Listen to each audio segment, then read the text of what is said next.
All right. Hello, hoop class and YouTube.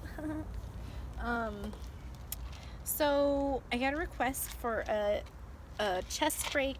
I'm gonna throw in waist break too. From Miss Laura. There we go. That I like that better. So when you're doing chest or shoulder or whatever kind of breaks, when you're doing waist breaks, you want to start with a hoop tight to your back, and it's going to roll around close to your stomach here. You're going to grab it with both hands right at your stomach, and you're going to keep your, like, every time you send the hoop over to one side, it's going to stay on your stomach. You're not going to bring it out off your body and break it. That's just kind of wonky. So you want to keep the hoop rolling like it would be rolling across your body here, rolling across your body and waist hooping. You want to keep it on your waist like that. So when it comes across your stomach, the receiving hand is going to grab it right at your hip. Right at your hip. And when you receive it, it's always nice to turn your body so you meet it with that momentum. It helps the hoop stay a little bit more parallel to the ground instead of just like more toward the sky or to the earth, or just like almost like twizzle style.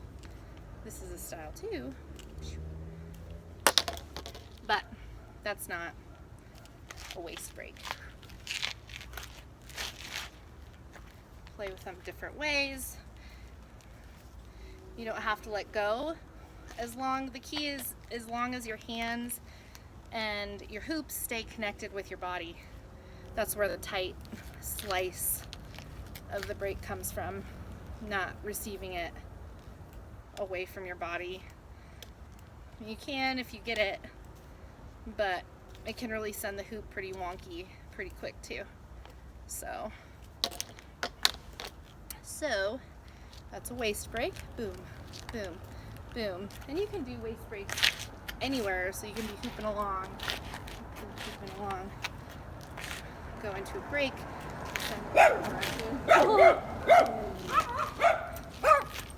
Scary poodle. You just like dance with it, really accentuate the rhythms of music.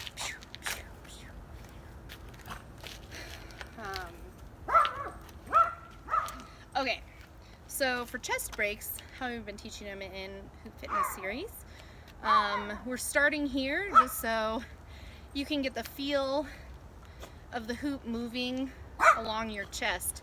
So you really want the hoop to roll on your chest and stay connected with your chest.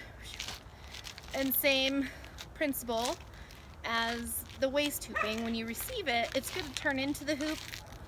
It's good to turn into the receiving side. So, whoop, the hoop breaks on a nice momentum. It's really received, so it's not like bouncing, meeting an abrupt like edge. And you can do that. Of course, there's no wrong answers in hooping, but through turn and receive not only adds movement to you in the hoop,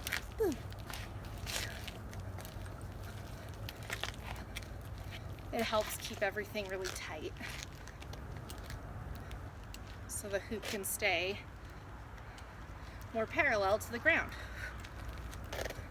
There's a lot of different types of breaks. There's the paddle breaks where you put your hands inside and kind of paddle it out.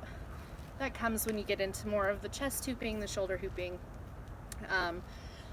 But for class purposes, where we're at right now, hugging, letting it roll over your chest. So even if you stand still for a minute and just like get the hoop in this general position and send it over your chest, shoulder to shoulder without moving, it kind of gets you used to feeling the hoop rolling around your shoulders. and what that feels like. You'll know if you're not doing it shoulder to shoulder if it goes like around your neck, because wherever you send it to is where it's gonna go. So setting it up to my neck right now. And then you set the stage for, you know, neck hooping or wonky hooping, just kind of getting it off track. So shoulder to shoulder, sending it from shoulder to shoulder.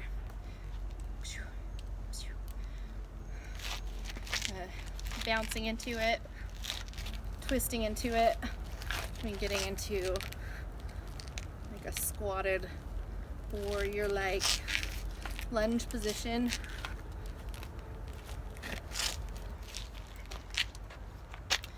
Those are the breaks that we did in class.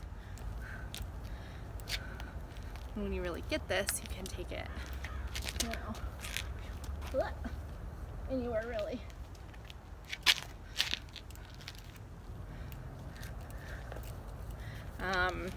If you don't want to do it with two hands, still the same thing. You kind of hug it. You bring in your other arm to help keep it parallel. So, and it doesn't have to be this like crazy movement. It actually is like a pretty simple movement. It just looks like it's more complicated, you know?